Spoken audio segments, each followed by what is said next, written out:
جب علی ابن مہدیار امام زمانہ سے ملنے گئے 21 سال حج پہ گیا. آج کا حج نہیں کہ جہاز میں بیٹھو 2 گھنٹوں میں امام کی زیارت ہو جائے، نہیں، 21 سال حج پہ گیا.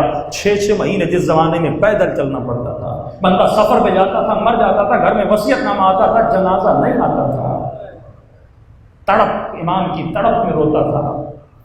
خواب آتا تھا ہر سال، علی ابن مہدیار مکے چلا جا، اس کائنات میں ایک جگہ ہے جہاں پہ تیرا مولا یقین کے ساتھ آتا ہے. کون سا؟ فرمایا وہ طواف کعبہ ہے، کیونکہ تیرے مولا پر حج واجب ہے، تیرا مولا آتا ہے. 21 سال حج پہ گیا، 21 سال 21 ایئرز حج پہ گیا پیدل. لیکن انسان ہے، حوصلہ جواب دیتا ہے، صبر بھی کتنا کرے. 21ویں سال جب حج پہ گیا، کعبے کے غلاف کو پکڑ کے ہلا ہلا کے کہنے لگا، پروردگارا تم نے حجت الہی کو کیوں مجھ سے چھپایا ہے؟ 21 سال بلاتے بھی ہو، خواب میں اشارہ بھی دیتے ہو کہ جاؤ، لیکن امام کی زیارت نہیں کرواتے. ایک مرتبہ پیٹھ پہ کسی نے ہاتھ رکھا، علی ابن مہدیار اس نے نہیں چھپایا، تیرے عمل نے چھپایا.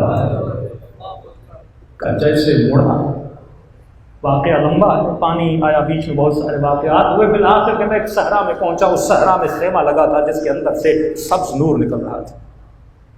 اس شخص نے کہا رک جاؤ، میں اذن دخول مانگا، اگر امام اجازت دیتے ہیں تو خیمے کے اندر جائیں.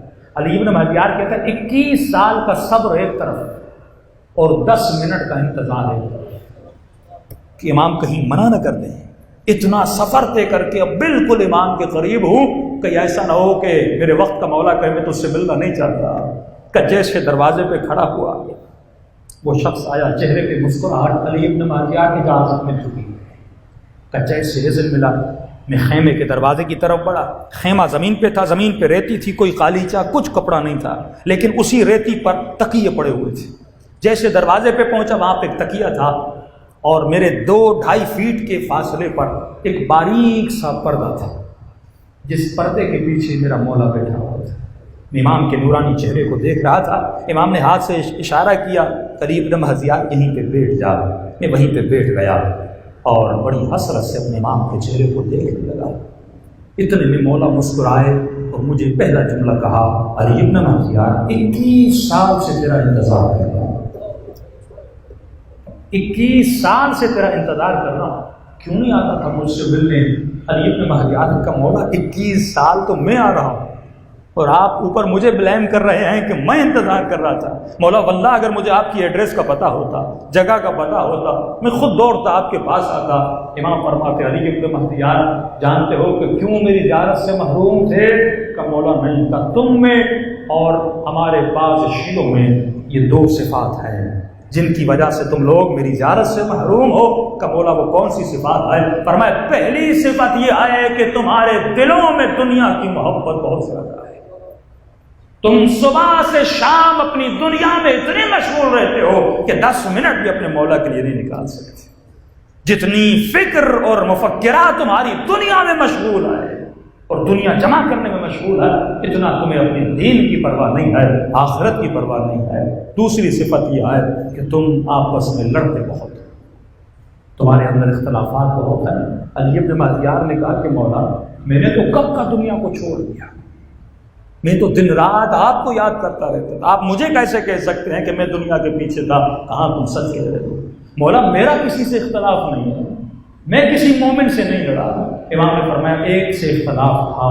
کہ مولا کس سے؟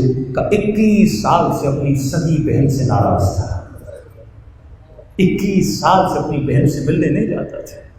کہ کیا پڑھتے ہو زیارت عاشوراء میں انی سلم لمن سالمکم؟ مولا میں ہر اس سے محبت کرتا ہوں جس کے دل میں کس کی محبت ہے؟ آپ کی محبت ہے.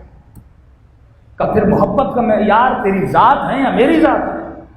نفرت کا معیار تیری ذات ہے یا میری ذات ہے؟ چاہے سنی ہے، چاہے شیعہ ہے، چاہے ہندو ہے، اگر دل میں ہماری محبت ہے تجھ پر اس سے محبت واجب ہے. لیکن اگر ہم سے بغض رکھتا ہے، ہم سے نفرت ہے، بغض کا معیار تمہاری بیٹی نہیں، تمہارا بیٹا نہیں، تمہارا بھائی نہیں، تمہارا باپ نہیں. بغض کا معیار ہماری ذات ہے، محبت کا معیار خدا کی ذات ہے. ہر اس سے محبت کرو جو محمد اور آل محمد سے محبت کرے، اور ہر اس سے نفرت کرو، تبرہ کرو جو ہم سے اور محمد اور آل محمد سے نفرت کرے. 21 سال سے بہن سے ناراض تھا. اس سال ہم نے تیرے دل میں ڈالا کہ 21 سال سے بندہ آ رہا ہے، ہم نے تیرے دل میں ڈالا کہ جا کر اپنی بہن سے مل لے۔ جب تم نے اس کے ساتھ صلہ رحم کیا تو تیرے مولا نے تیرے ساتھ صلہ رحم کیا۔